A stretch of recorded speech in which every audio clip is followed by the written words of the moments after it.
All right, before we start, just a couple of notes on socioeconomic data. It is challenging. Sorry? No, it doesn't. No, it's not that bad.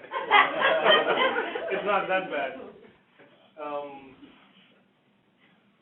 The big challenge is there is no one central place that we can go and say we want data on this, and this variable. Even if we want to stick with one topic within socioeconomics, there are few agencies or few organizations that keep track of a bunch of variables. Like Department of Labor does a great job with population projections and economic, employment and few other variables in their ALAI database. But there are only very few of those kind of agencies or organizations that keep track of a set of variables. But most likely, we'll have to go through several different agencies to gather relevant data to assess something like socioeconomic conditions of a region or a bunch of communities, which is kind of broad. That's one big challenge. Sometimes multiple agencies keep track of the same variable or similar variables, and the challenge in that situation often is the definitions vary between agencies. And a classic example in Alaska is we don't have a set number of communities, and we don't know what community means. Everybody has a different definition of what community means. DCRA, part of the ECCED within the state, they call them entities. And community is one type of entity, and they keep track of a lot of different types of entities. And we have varying numbers of tribes in Alaska. It depends if you're talking to BIA or DCRA. And the questions that we have in our YKL REA within the socioeconomic or anthropogenic factors, some of them are very broad, and many of them have overlap. So we try to experiment with recategorizing or reorganizing the set of questions so it makes sense to tackle them in groups. There's not one way to do it. There's not one perfect way to do it. So we tried different ways. And what I did for today's presentation is I picked 3 or 4 different groups of questions. And the report itself is also organized in the same way. It doesn't flow one after the other. The question numbers don't flow one after the other. They're regrouped so they make sense as a group. That's what we tried. So let's go through this set of questions. Before I start, I want to acknowledge the team that I work with at ICER. Stephanie Martin, who's on the phone, who's on the call. She'll chime in for some of the questions. And we have not very small group. Let's put it that way. Talented, but not very small group. And ICER that worked on this. So let's look at human footprint, the current human footprint. I mentioned this morning we have 33 communities ranging from, I think, about 20 people in one of the communities to about 500 in some communities. Oh, is it annoying? Yeah, it is.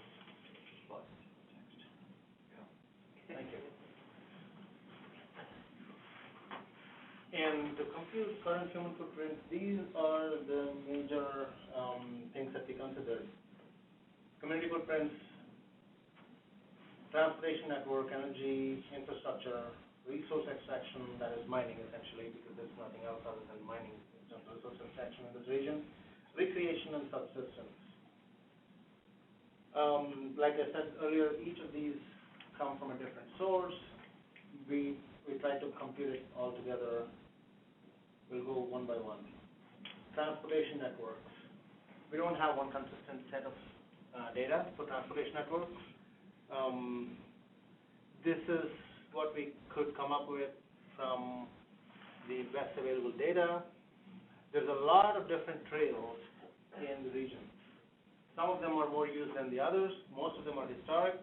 Most of them are concentrated around Flat, which was an active mining area in the past. Not so active now. But Iditarod runs by there.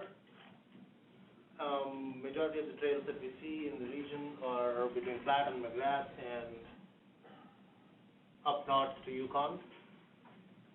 There was a proposed road partially constructed way back in the 1920s going south from the Yukon towards McGrath. This corridor here, parts of it still exist. There are multiple proposals to rebuild that and connect McGrath with Yukon. And that corridor is an active mining corridor. There's a lot of active placer gold mines, well, placer sites, not gold mines. So this is the extent of transportation network as far as roads go. Rivers are, of course, extensively used for transportation in the winter, snow machines, and in the summers, boats, but they're not something that people would use to commute from community to community unless it's absolutely necessary, because they're pretty long commutes if you want to go from community to community. So primarily air transport is the main way to get around.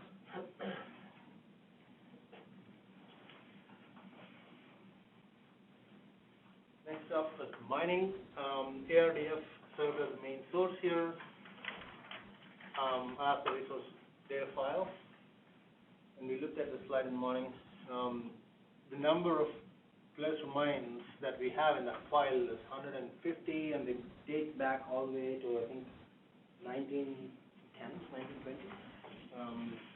There's some pretty old sites there, but last reported date sometimes is 20 years ago, 15 years ago from some of the sites. And difficulty with that file, with that data set is we don't know what that means when we say last reported date. Somebody has something to report and they call the USGS office and say, hey, we did this, we found this, or this is the prospect I found, or I did this activity and that's recorded. If it is 15 years ago and somebody did something 10 years ago and that was not reported, that doesn't mean it didn't happen.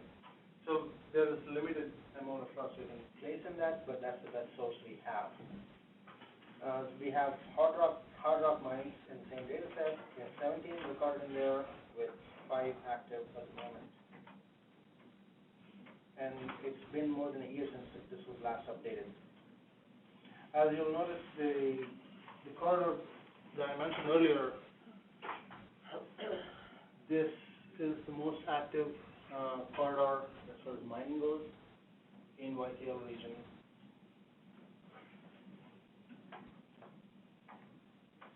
Energy. This has most impact on people's lives, but doesn't look like there's a lot of impact on the landscape. Essentially, the cost of fuel is what impacts people's lives. Every community runs at least one diesel power plant. That's a major source of their power. Locally, some of the communities have 2, like Slayfield, which has 2 generators, both sides of the river. They're not connected, so they run separate grids on both sides of the river. But some communities are trying to push for renewable energy. As this map shows, there's about 7 or 8 different renewable energy operations running in different communities. Majority of them are biomass, which is essentially burning wood, generating heat. 2 wind installations that are currently in operation. One is Port Alswood, which is a small wind operation, and the second one is in Coconut, which is not officially commissioned, but it is working. They're working on their contract. That's the infrastructure we have. We say human footprint, like there is a huge footprint of these things on this landscape, but it really doesn't. It's not the way it sounds. It's very, very small footprint. Heat recovery, is that geothermal? Is that what you're talking about? Is that what you mean by that?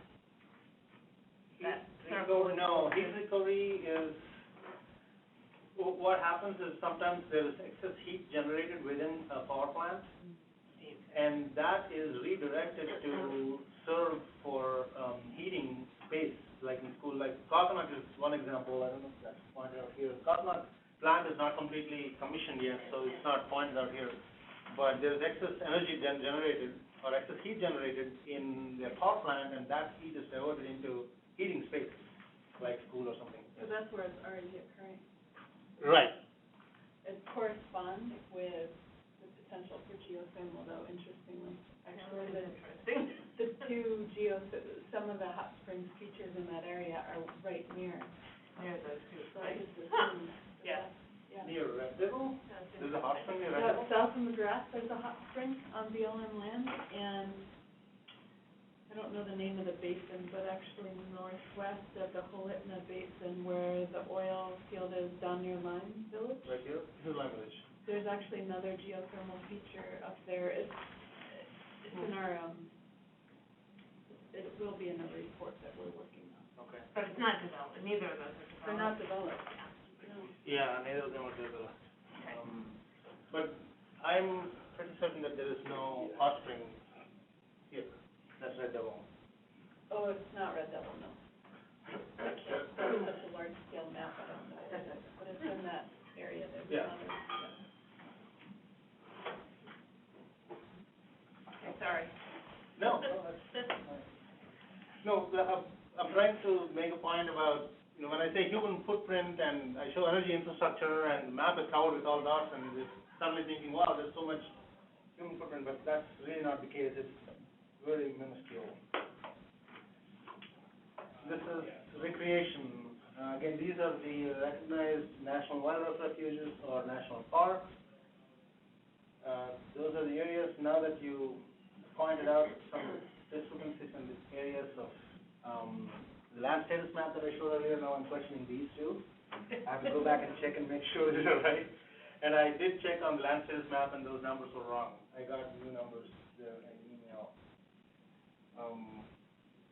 So okay, another point about the data here. With national parks in Alaska, we have pretty good numbers on visitors for Denali and parks in the southeast and south central. The national park here, Lake Clark National Park, they don't have a comprehensive system of keeping track of visitors in the park. They're just building one, like they're probably starting this year. That's what their annual report said. So we don't have visitation numbers or visitors numbers for any of these parks in the YKL region. Denali National Park intersects a little bit here, so the numbers that we have for Denali National Park really don't represent visitors here to the YKL region. Did you associate any recreation with the Iditarod National Historic Trail? No, we did not. We did not. That's an excellent point.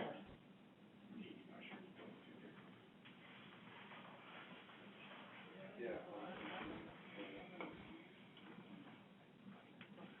Well, let me take that back. I don't want to say comprehensively I did not, because like I said, there is a larger team at ICER, and one of us might have checked on it, and maybe there's nothing that could be found, so we just let it be, but I'll definitely go back and check on it.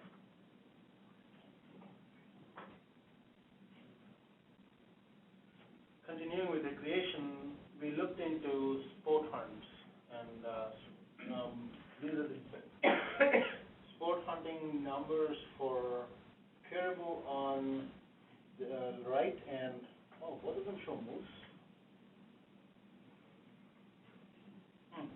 Both of them show moose, sorry. But one of them should be caribou, I'm sorry.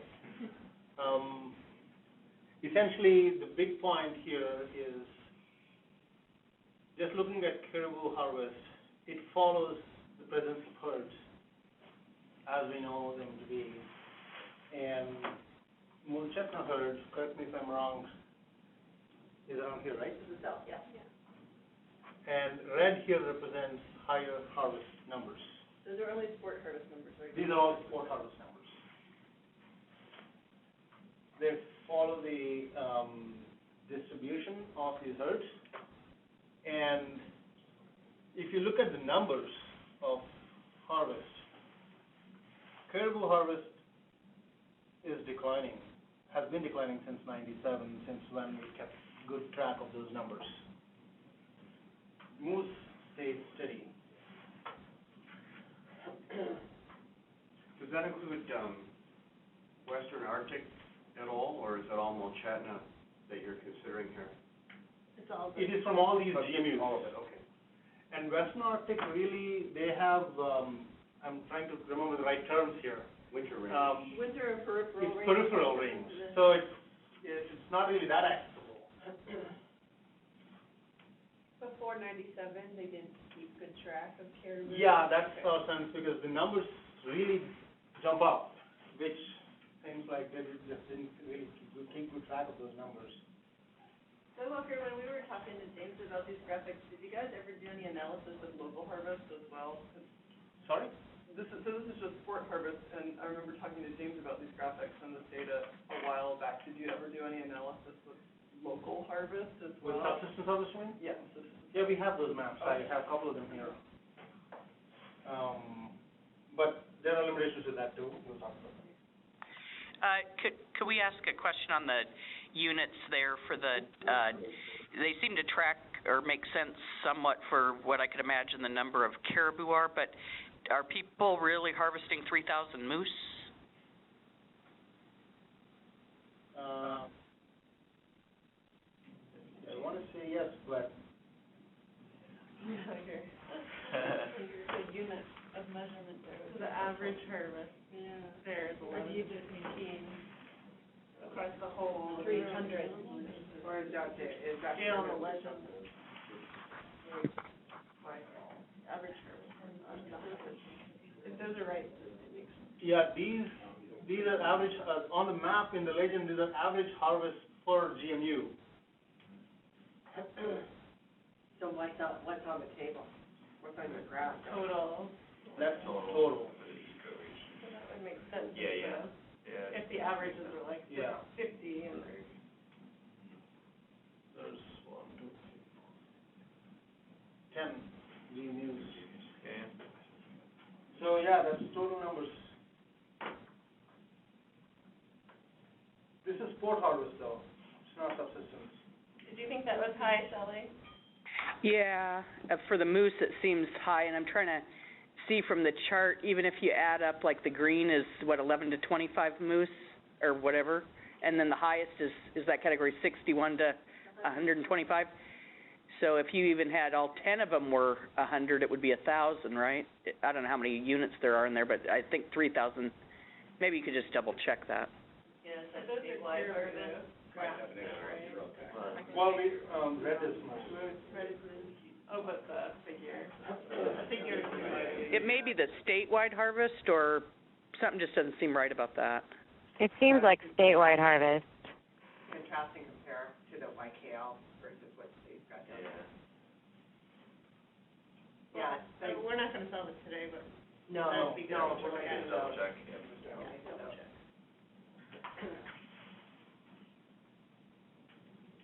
So these are the subsistence use area maps that Tracy was mentioning, right? Is this what you're referring to? I was just wondering if you had similar graphics for subsistence harvest like you do for the sport harvest.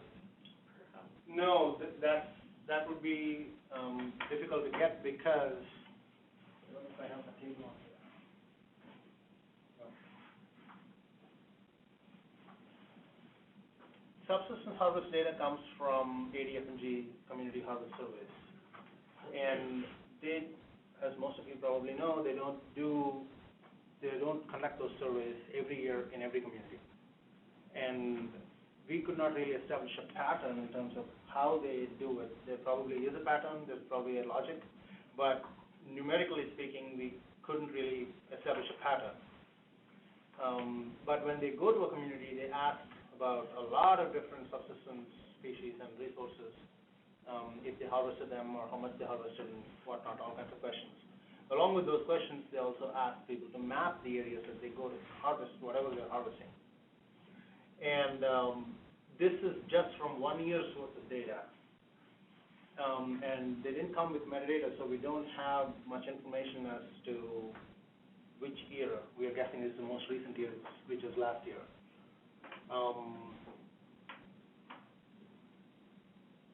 So the map on the left that you're seeing is the caribou harvest area.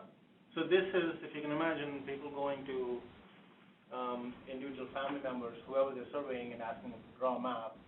And in each community, they would probably talk to maybe 10, 15 families. And this one is a great example near Antioch. There's a little block here. It's pretty light. These colors don't show well. Like on the right-hand side, this is for moose.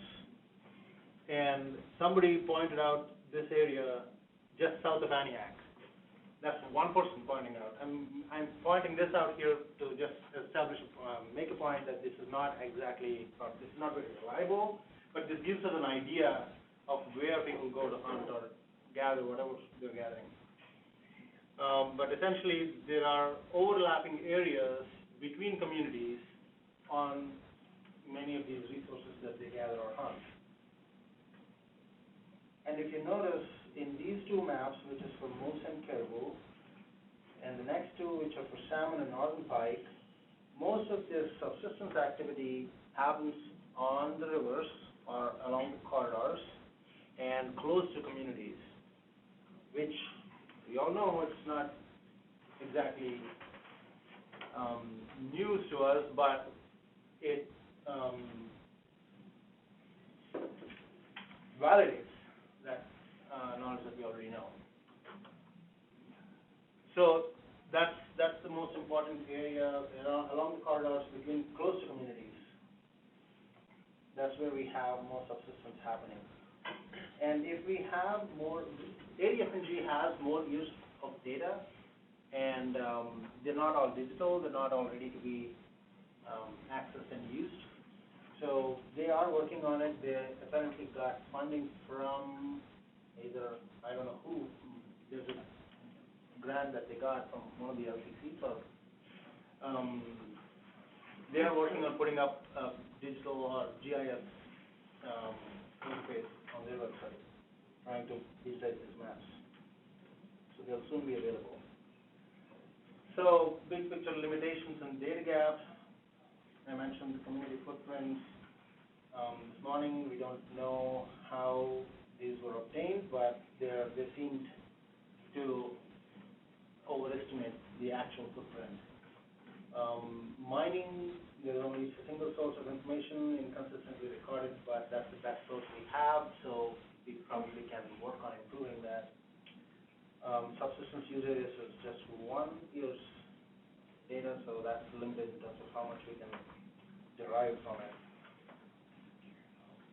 Many of the subsistence camps or hunting lodges that exist in the region are not mapped. We don't have data available on their locations or the extent of operations, how many people visit. We don't have that information for this region specifically. Data on parks I mentioned, and there's a lot of other recreation happening in the region we just don't have data on. And there are gaps in subsistence harvest. We don't have continuous data, so we can't really use that to say anything other than if you want to talk about one community on what they did in one particular year. So, for example, Galena might have been surveyed 1988, then 1994, then 1998, and 2005, and something like that. It's very random.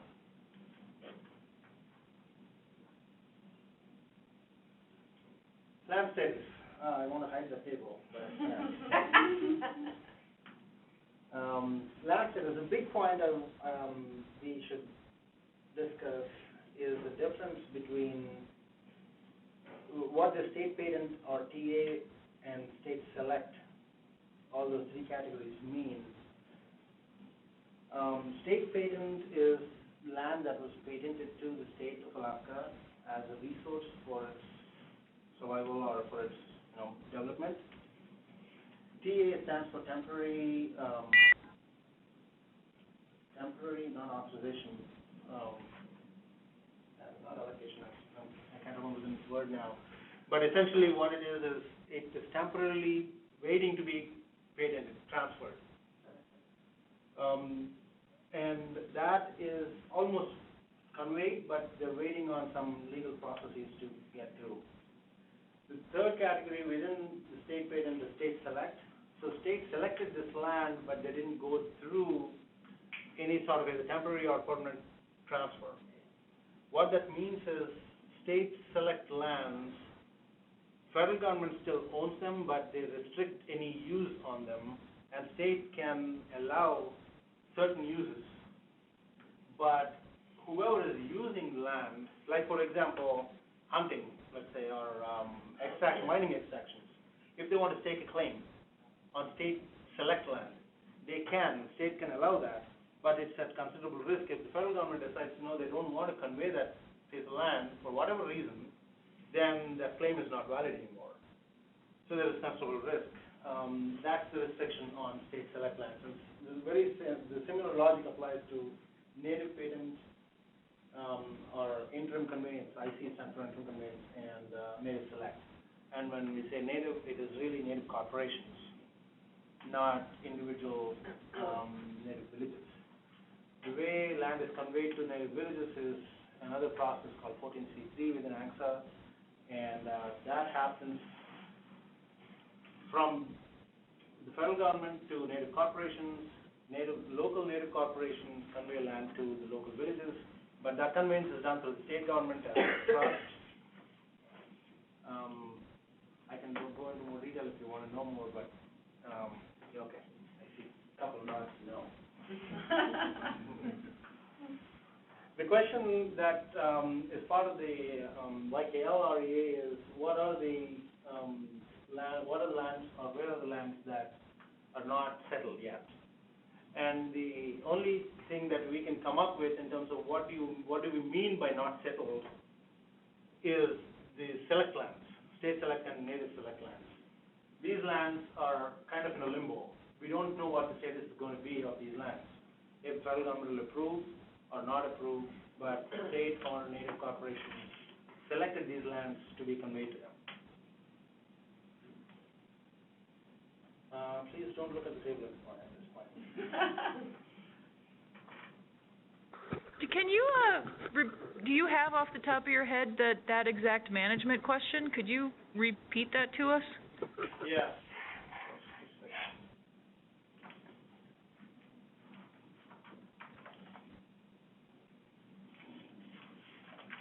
I'm looking through the report.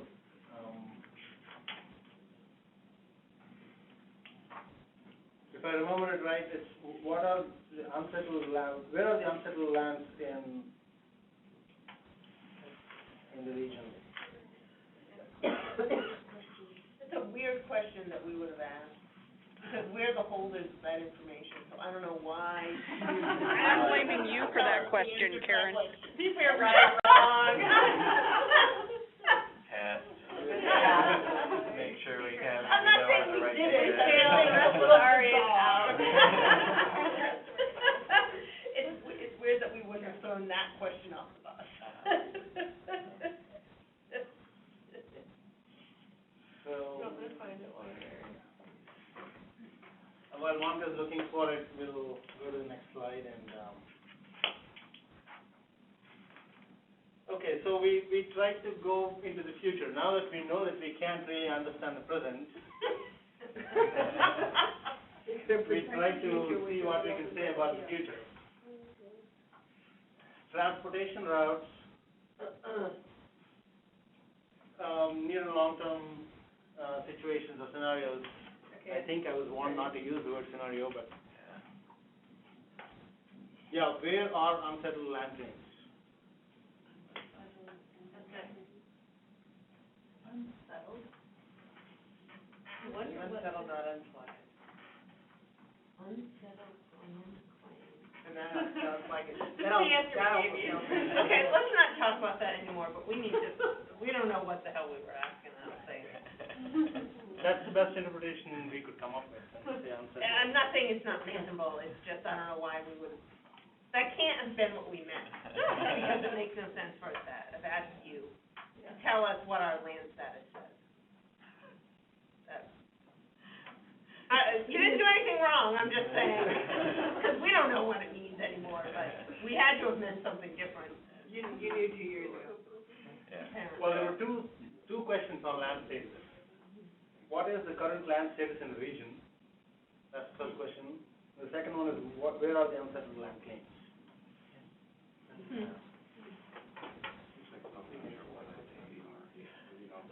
Right, so whatever. Well, Okay, so let's move on. The future with transportation. Yeah. This one is. Yeah, this is more So interesting. this is something that there were a couple of questions earlier. The big question that came up, well, there are two major roads that we thought might be a possibility. The yellow line at the top, that is one of the options in roads to resources going towards the Ambler district from the Dalton Highway. What we know is that is the least preferred option of all four options that they have. So it's unlikely to be actually chosen to be the option, but that's one road that could go, and it goes to no, through the YKL region. The other road that might happen, only because of Donald Creek and the gas pipeline that will be constructed that crosses Kuskokwim and gets close to some of the communities on the Kuskokwim and parallels Kuskokwim for a while, for a stretch of the river. And there are proposals, and there were several discussions in the past to connect communities along the river, one way or the other. So that is a possibility, is what we thought we can reasonably throw out there, saying that's a long-term scenario that can happen. What's the likelihood? There's really no way to say, because every time we come across a transportation plan, it's just a proposal. Like, there is a proposal to build a road to connect Kuskokwim and Yukon at their closest point near Low Cascade.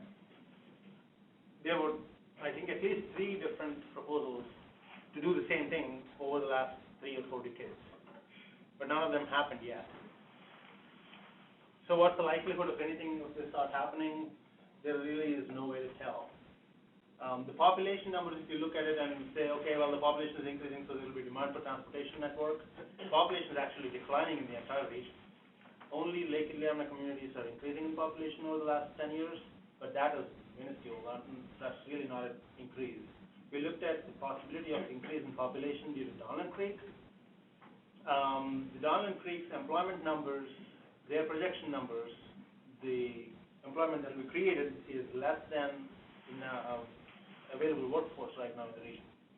And most likely what happened with Red Dog in Northwest Borough was when they started the mine, majority or several of their workers started living in Anchorage, and now they have flights straight from Anchorage to the mine. So if that happens with Donald Creek, then most likely the region will actually lose population because of Donald Creek. Most people would prefer to move to Anchorage or closer urban area. So Donald Creek is not expected to have any impact in terms of increasing population in the region. There may be economic spin-offs which can increase people's income, but it's unlikely to increase the population numbers. So, yeah, it's very sketchy to say the least. On the other slide, I'm aware of the roads, the proposed roads between the Yukon and the Kuskokwim proposed by ABCP, Yes, that's the most recent proposal. but who would be proposing this road from McGrath to Bethel? Is it this, it's not Roads to Resources? No, it's not Roads to Resources. It's, I have to go back and look into the citations. There was at least one document that said this is a potential possibility in the future when things change dramatically. So we said, okay, well, let's put that as a very long-term scenario. It went to the EIS department. No. There is, of course, a haul road along the gas pipeline to service the gas pipeline. I'll just make a plug here. So socioeconomic stuff is really hard to forecast in the future, and that's really where scenarios become really important, especially things like this, single, isolated, potential things that may happen or may not, and require other things to happen in order for that to happen. And you can only get at that in a scenario type framework. Since this is just a trend future, we kind of just identified likely things that may happen, but even saying likely is very uncomfortable, because we didn't assess how likely one thing versus another is. That's a scenario process.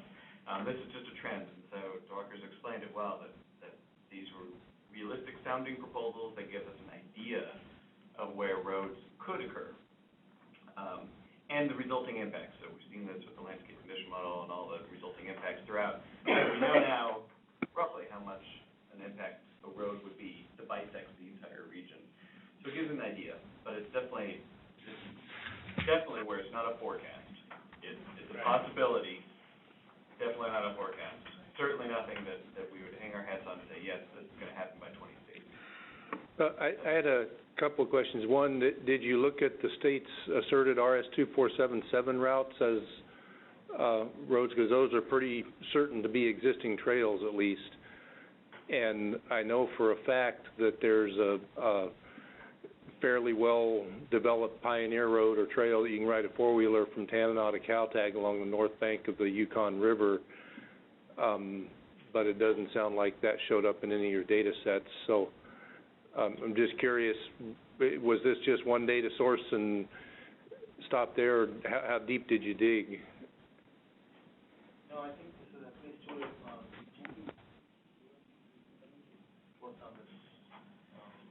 I didn't do any of the future forecast stuff. No, that was mostly Jay. Basic. Oh, basic data sets. Yeah, I think the roads data set we ended up using was just the DOT thing, data set, which did have some proposed roads in it, and I think that's, it was really kind of the most authoritative that we could find. I don't know about the RS-2477, is that correct? 2477, yeah, they're the historic mining trails. Yeah, I mean, that's been kept. A lot of these historic tractor trails, historic four-wheel drive trails are in that DOT data set. They should, I would think they would be by now. But I agree. I'm not seeing it on the map, so we'll just double check on that one. But I know absolutely that a lot of the attributes there do suggest these historic trails. There are a few trails that I'm aware of that are actually, what do you call this thing? They have a, not lease, but Right away. right away. I know that right of way exists legally, but it's not used anymore. One trail that I'm very familiar with is in Sleepmute, where I used to live. It crosses the airport right in the middle of it. And it's not used anymore because of course, air traffic and whatnot. But there is a legal right-of-way, existing right-of-way across the airport, and that's been issue of contention in the local, in the community with DOD. So there are trails like that which may be part of an official data set somewhere, maybe not digital, but of course that didn't show up here. This is Sarah Taylor. The RS-2477s are all available on DNR's Alaska Mapper program. Are you familiar with that? Yes. Yes. Yeah, and they also you can search through the case files on the DNR website.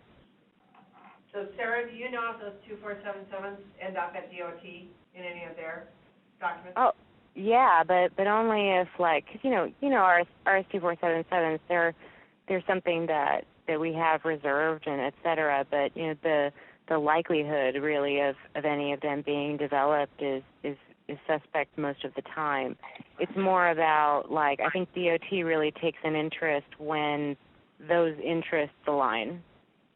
But I guess my concern is that whether they're ever likely to be developed or not, we know for a fact people are traveling out there, so that's what the real impact on the land is, and that's what's spreading weeds or impacting stream crossings or whatever. So just looking at an official data set and saying here's a proposal in a computer is not the same as saying where are people actually traveling on the ground, and with a little bit of detective work, you can get deeper than just where's the line on the map. Absolutely. And that's one of the data gaps that I really wanted to hit home, is just our understanding of use in the region. We know we're not capturing it fully on the land use condition model, and you know, feedback like this is really good. So the more we can kind of quantify this and put it down somewhere so that we can ingest this kind of information into our models, the better, because it's not well attributed into the data sets out there, and certainly we encourage any and all feedback, preferably earlier. You might also want to look at that, even though it's really hard to deal with, and it's a BLM data set, but the easements that BLM reserves are sometimes trails and sometimes not actually on the ground, but enough of them are that might be a worthwhile. The trouble with it is you can't, I don't think you can, I don't know where you'd look to actually see on a map. They have the easement quads, yeah. Yes. I imagine these are 17B easements you're talking about? Yeah. I imagine those would be on native lands. Right. So if you focus in on the native land areas, and then you can kind of narrow your search for 17Bs. But many of those are not digitized. Right. Outside of scope. Yeah. But I do think it's a good point, the RS-2477 and 17 are definitely other sources. The other thing that would be useful about those 17Bs is that more than trails, they have sites identified, and so sometimes you get to see where really important boat launches are along the along the river, or information like that. But yeah, I think the challenge for the RIAs is BLM would have to commit to actually digitizing all that to make it available for the RIA. You know what I'm saying? And right up until now, we have not been willing to put the effort into the 17Bs to digitize them by and large. Right, and the REAs are really only using already existing digital information. Right. They're not going to do anything. Yeah. But I think it's, to the extent the RS-2477s are digitized, that would be a good thing to double check and make sure we can. Well, and the other thing, making a note in the report about the 17Bs. Yes, that's right. Yeah, that's Yeah. and a data gap. Call out attention, right? Then if you're talking about noting something in the report but not having to dig up more data, you might also add trams, historic trams, and they're still used today. So the YK Delta actually would have some good information. There are trams between the Yukon and the Kuskokwim. right. That's where the road And then there's a is tram from the Yukon to some villages out further west than the RIA, but there's a tram from Flat that used to exist years ago. It's not around anymore, but historically, there's still trams that exist now in the RIA, I believe. If you were talking about the tram, if you're referring to the tram that exists between us, to the extent that I know, I don't think it exists, like, it's not operational right now. Parts of it are still there, like, relics of the old system are still there. Between Lower Cascade and Polycross, they still use it though. they use it? Yes. That's, okay, I'll check on that. The locals tell me they still use it. It's not fully functional prior to the burns that happened 50 years ago, but they make use of it even though it doesn't operate as well as it used to. It's amazing what you can do. But I do think ultimately it would be nice to be able to, in a perfect world, to kind of get this all digitized and then identify which things are more speculative and which things are more reality. Yeah. You know, like a lot of the, Sarah was saying, a lot of those RS-2477s may never get actually, they may be more speculative, they exist, but may never actually exist on the ground. Some definitely do. Same with the 17Bs. And this red line that we've been talking about a lot on the Cusco, that's pretty speculative. You know, they could be able to categorize these things as existing, likely to exist at some point, you know, pretty speculative. And the other thing brought up this morning was the BIA. Oh, yeah, and the that's right, this BIA thing. Which is really huge. They put a lot of money into planning. But, you know. Right. and they're working with the communities to identify what the communities think are their important transportation routes apparently, so. Gina and I talked about that, earlier. What we are really talking about, I think, is the IRR, Indian Reservation Roads program that BIA runs. And, to my knowledge, I was involved in the program from the tribal side, and to my knowledge, you as a community would apply to this program to get grants, and if you get it, then BIA, you would negotiate with BIA and hire a consultant, and then the design phase, that's when the digitization happens. So the first phase of that grant is designing that road, and that's when you get a digital copy. Right. And if you're through first phase, most likely you will get to the second phase and the actual road will be built. It's just worth noting in the report. So, and all of these IR roads are within communities, they're not typically connecting communities. Well, the reason it came to my attention was because we were talking about it for Iditarod yesterday, and apparently I think it's CalTag maybe, I'm not sure. One of the communities has applied through BIA to reroute,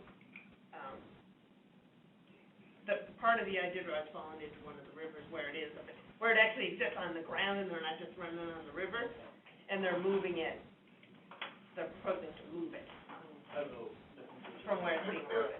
So, I hear what you're saying, it's mostly inside of the communities, but it sounds like at least in one case. In one case. And that may be the only case, and it may not be digitized, but again, I think it's another. It's worth checking into. Knowing that it's like, here's all these data sets that ultimately would be nice to actually have in some usable form, I guess. Right. You know. Well, and that's in regard to trails. So our city workshop recently, we had a tribe from the Kuskokwim also tell us that they had a layer of the proposed roads. And after talking with Diwakar, I think that possibly she misunderstood what kind of data they held in Albuquerque.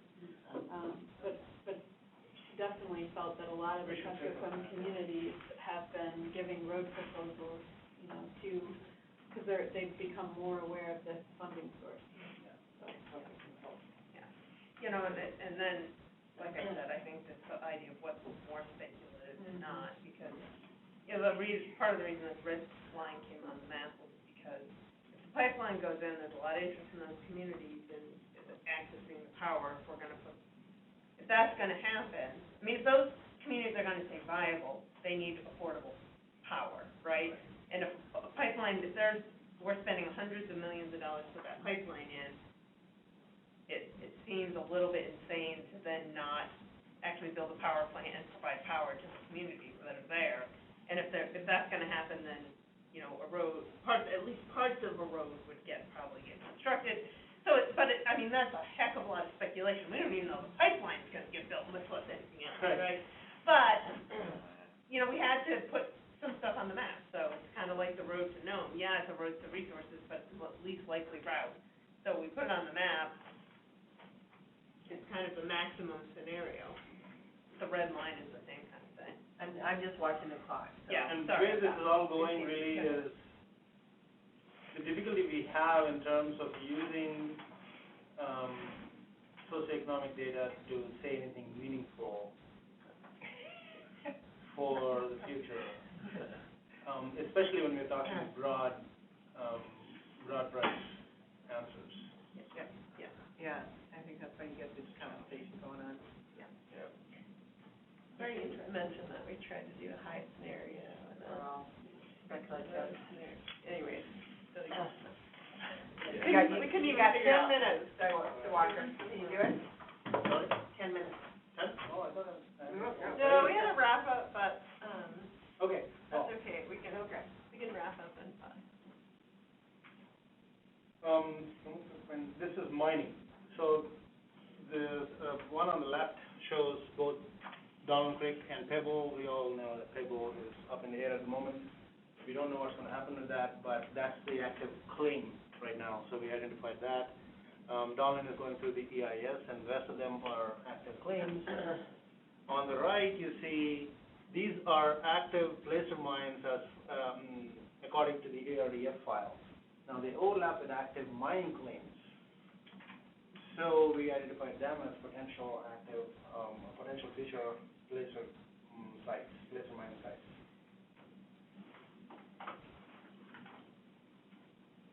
this is renewable energy potential. This is all from the Alaska Energy Authority. These maps, potential identified by them. Wind, we have some wind resources in southeast portion of the YKL region, and Kapanak is probably the best suited site, and they are currently building, or almost done with 2 turbines. There are a bunch of sites on the rivers for hydroelectric. There are several proposals into the Renewable Energy Fund from many of these communities in YKL to build different types of renewable energy projects, but most of them are not funded, but the hope lives. So people keep applying, because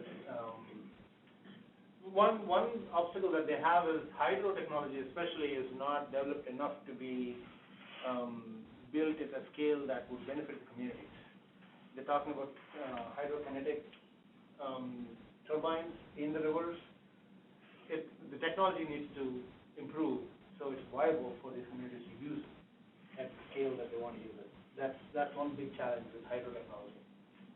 Biomass, they're building a lot of different facilities in this region.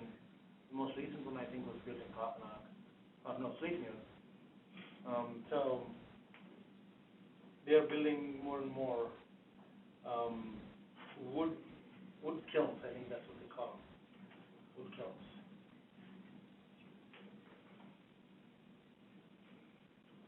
Well, I think we said a lot about limitations and dairy gaps.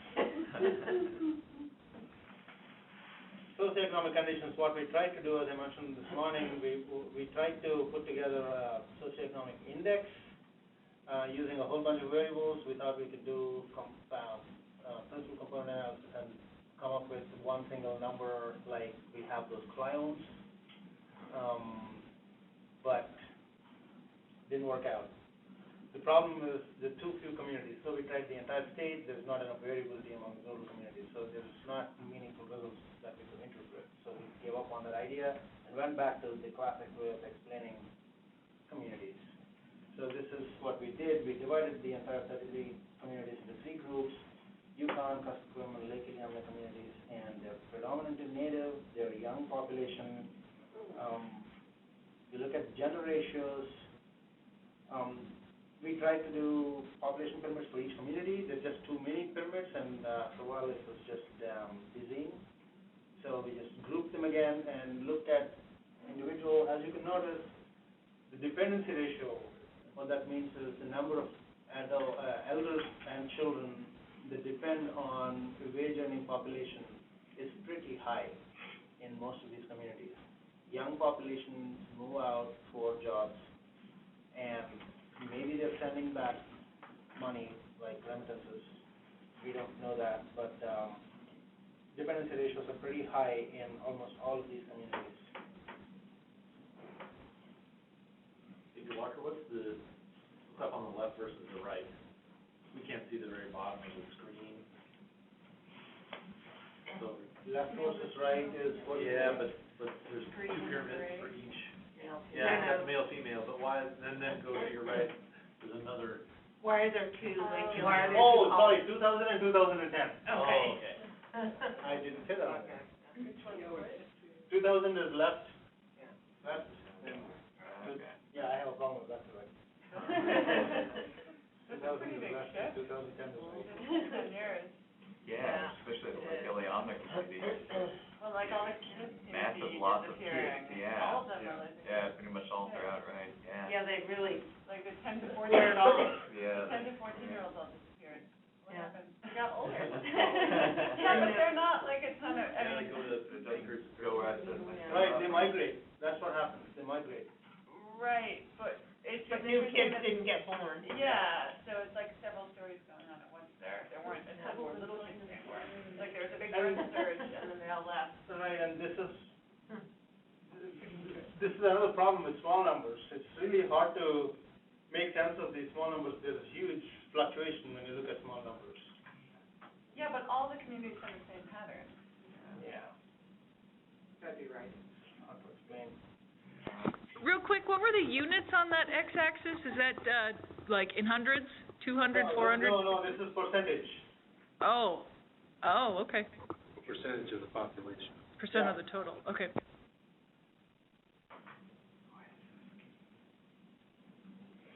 Income and employment, the top graph is percentage of unemployed in the region. This is an average for all communities in the region. This is unemployed within the working age population, so 16 and above, not the entire population. Is 16,120 the poverty level? Yes, Okay. based on minimum wage. Okay. That's the criteria that the Economic Commission uses to mark community to be distressed or not. And more than half of these communities are distressed according to the Economic Commission for the last 2 years at least.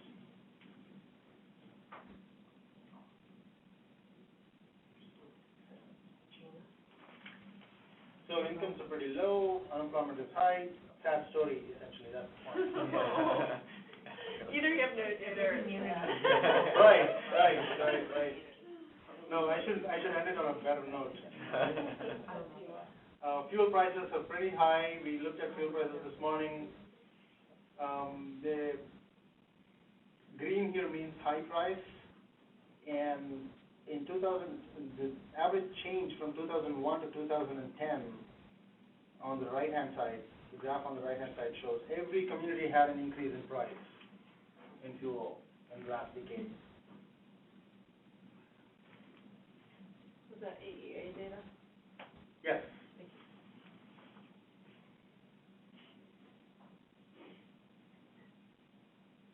School enrollment. There's constant decline in school enrollment. So people are leaving the region, population is declining, schools lose kids, and if schools lose kids, the new recent law that was put in place, if you have less than 10 kids in school, school will be closed in the next 3 years, according to state law. So once school closes, then they lose a bunch of jobs in the community. Because school often is at least, if not the biggest employer, second biggest after the local government. So in general, they're losing school enrollment. I mentioned population projections. Now these projections are based on 3 different models. This is a combined model of 3 different ways of projecting the population. With small numbers and limited data to project, it's not very reliable, but this is the best we could do. Lake Iliamna is showing some signs of increase in population, but if you notice, it's in 40 years, it is increasing by like 1,200 people. So that's not real increase. So.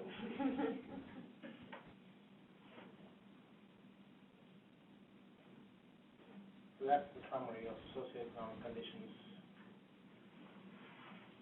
19 or 33 are identified as distressing.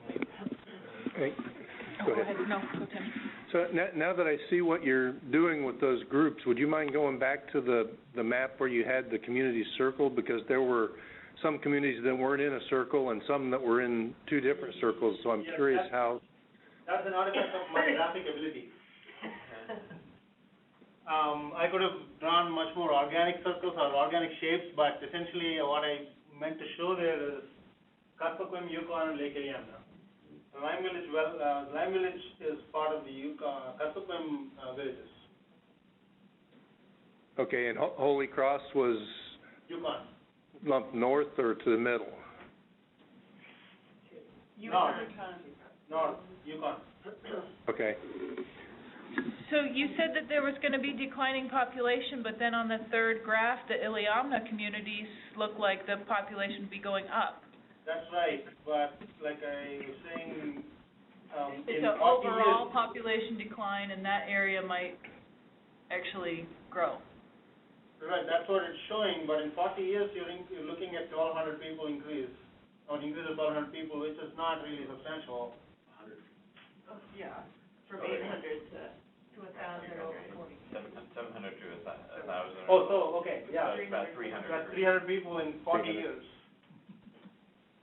So, it's not really an increase, so to speak. Of course, I mean, there is always a potential to have something dramatic happening. and everything changes, but that's, again, speculative, as Ken was saying earlier. Why would the Iliamna communities be going up in your model? Is that because of mining and development activity? The population of Iliamna communities have been moderately increasing over the last 20 years. I could make a guess. I think it's actually, snowbirds out of Anchorage. You know, they're not snowbirds, obviously, but you know what I'm saying. I think it's people flying in out of Anchorage to get away from the city, because that's an extremely accessible area, and there's stuff to do there. I know a bunch of I would've never thought of that. Yeah. Around 4 hours worth and, It's an hour flight. yeah, There's there are regular many commutes new, back and forth, and we were there, most of the infrastructure is modern. There's a lot of different. right, and the other part also is that's the only part of this region that's part of an organized borough.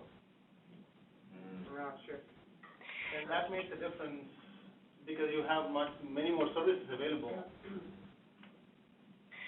We were wondering on the economic data where you're showing the household income or the number of people living below the poverty level on that slide. Would you be able to, or do you know if it's available to show the, like the food stamps, the amount of income from government programs or the school lunch program or any of that? Or even net I can try, it depends on the numbers. Many of those programs, if the numbers are too small, they're confidential. So at larger geographies, they release data, but at small geographies, they don't release data. Another form of income that's sort of that I hadn't known about until recently is the corporations heavily subsidize the housing. When they build new housing, people don't pay what those houses actually cost. So it's sort of like a gift in a way, or a supplemental form of income. So, I mean, it's. Would that show up on IRS records, that kind of subsidization? Well, I think what it is, I don't know if it goes through HUD or what it is, but they basically sell the houses at a loss, and then the corporation writes it off as a loss on the corporation's tax record. I think you're referring to Nahaza funds, Shelley, am I right? The what? There is a HUD program called Nahaza. Right, I think it is the HUD program. I don't know if that's the only one, but that's the one I heard about when we were in Buckland. They were building really, large houses, and I was wondering who can afford these houses, and they said, well, they basically afford what they can, and then the corporation pays for the rest and writes it off. Well, if you're referring to Nahaza, that's not how it works. Nahaza is a federal grant through HUD, and individual tribes or housing authorities get those funds, and they build those houses using those funds, and they're required to charge something from the tenants who stay there, depending on their income. So I don't know of any write-off. Well, but you hear about like fuel subsidies and Yes. the housing subsidies and the food stamps and the school lunch food that the kids get. And so overall, that adds something to what they're making. Bigger picture of their income. I guess that the question that we're really trying to sort out is, does that earned less than $16,120 count just wages from labor, or does that count all transfers? All forms of income? Even shares? No, this is Stephanie. No, it's just wages from labor because it comes from Department of Labor. And the subsidy question is huge, and it's really important. I mean, the biggest subsidy that Alaska Natives get is health care through Indian Health, but it's a big question. Yeah, just even. I mean, I don't know though that this. I don't know that. I don't know. It's hard to figure out what we want to do with that information because it's different in every region. Like the North Slope, everything is subsidized either by the federal government or by the borough. Right. And it really varies across Native corporations. Where I would try to use it or have tried to use it when I've. Well, it depends on the source of the data, because that government transfer dollars is Yeah, we have the transfer data, but most of it is not at a community level. It's at a borough level. Yeah.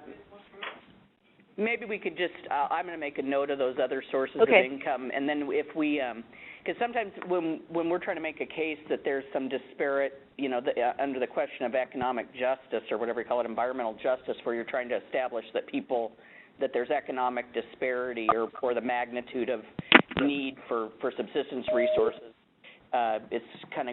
it's good to know, you know, Yeah. all that. The bigger picture, yeah, I think it's really important.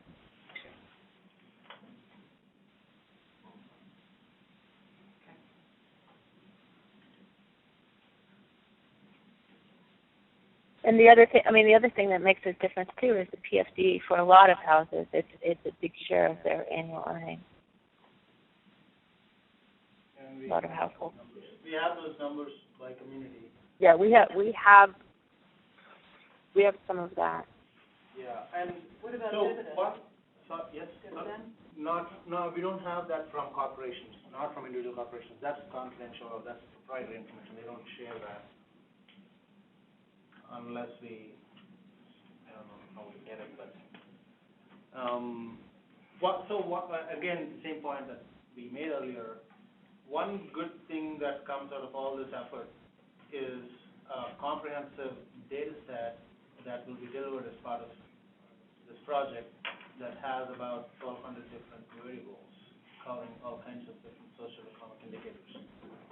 So that's going to be useful to further expand and explore the existing data set and expand it further. So we were talking about subsistence harvest and how inconsistent it is and how hard it is to work with. This is a sample of subsistence harvest. This is just from 2010 and 2011 from YKL region. In 2010, there's 2 communities were surveyed, and in 2011, 4 of them were surveyed. So are those, what do they ask? What was the most important thing, and then, because I noticed every community is different on harvest 1, 2, 3, and 4. So do they ask members of the community what's the most important thing in your community that you harvest, and that's what they measure, or? no, I think they ask, what did you harvest this, and how much did you get? And then they order it. compute it in the order. Stephanie, am I getting that right? The top species, Yes. those are edible pounds harvested. Right, but how do they order them? What's the meaning behind the order? How does 1, 2, 3, 4? I'm sorry, I didn't understand the question. So, in quarters? Is there a meaning to the order? Harvest number 1, harvest number 2, harvest number 3? It's the rank of the top species in each community by edible pounds harvested. Okay, so. And what it pretty much shows is that salmon is a big deal everywhere, and as are moose and caribou. It also shows that there's not a huge variation. Like in the coastal communities, there are sea mammals. There's a whole lot more subsistence going on. So for these places, the loss of the salmon harvest is a huge, big deal because there aren't a lot of choices. There aren't a lot of other animals available. And that probably people are a lot more sensitive to sport hunting because they have so few subsistence species to rely on.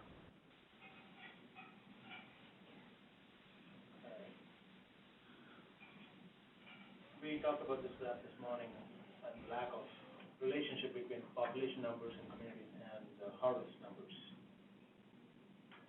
So the link between, one of the questions in the YKL asks us to explore the link between these two, population numbers and harvest numbers, and there is a link.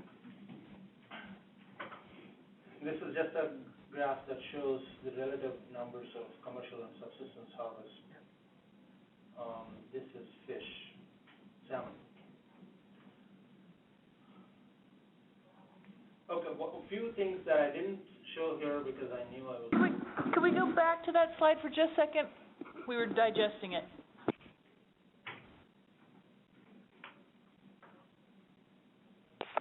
this total harvest, or?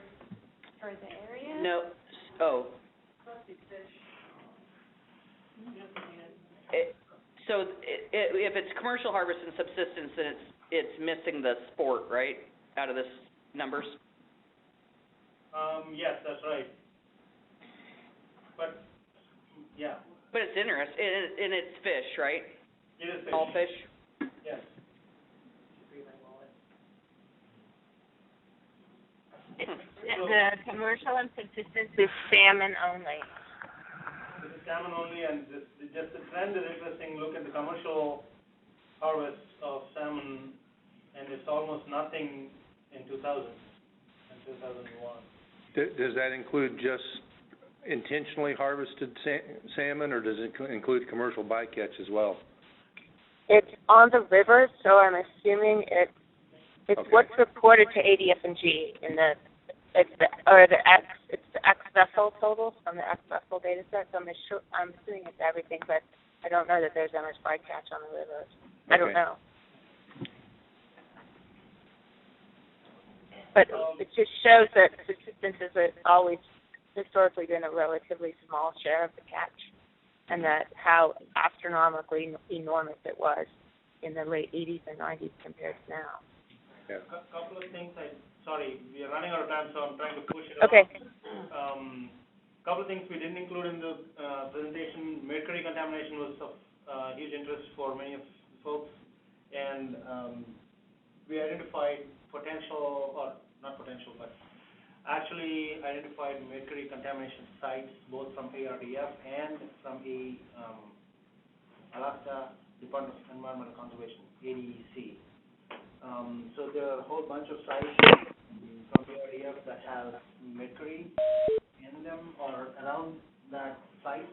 So there's seepage of mercury into the rivers and streams, and there are levels of mercury detected not beyond or not above the hazardous levels identified by regulating agencies, but there is mercury detected. So we identified all those sites on a map, and that's part of the report.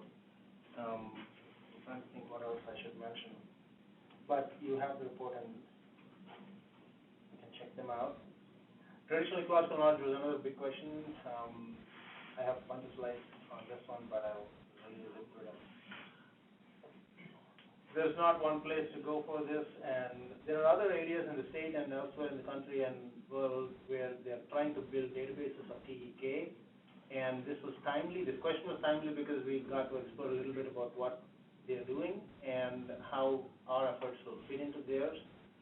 Closer to home example is Northwest Boreal LCC is working on putting together a database of sorts on TEK. I get confused with these LCC names. There's one that goes south through North Pacific. They already have, or they refer to having a database. So there are multiple efforts of similar nature, and it helps in a lot of ways in terms of allowing this TEK to be used as supplemental information, or it can be used as information to generate hypotheses. It can actually be tested by field experiments. So there are multiple ways to handle or work with TEK. The report details, about 15 pages long, explanation on how TEK can be used, so that should be useful. And like I said, we have 57 reports identified from the YKL region, and they're all tagged or coded with Cs and CAs and communities, and they're all searchable. It's an access database. It'll be delivered as a product. That can be expanded upon, and maybe we can encourage future TEK scholars to add their work to that database as we move along.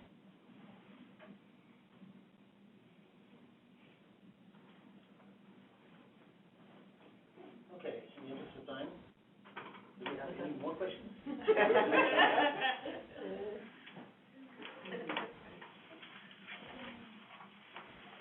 Thank you, Bill. Yeah, thanks, Doctor. Yeah, thank you, yeah. Okay. Yeah, well, I think we're done for today. That pretty much wraps up all of our change agents. analysis. Obviously, there's gonna be opportunities to talk about how those relate to the conservation element tomorrow, as we get into more of the details of the methods and the results of that.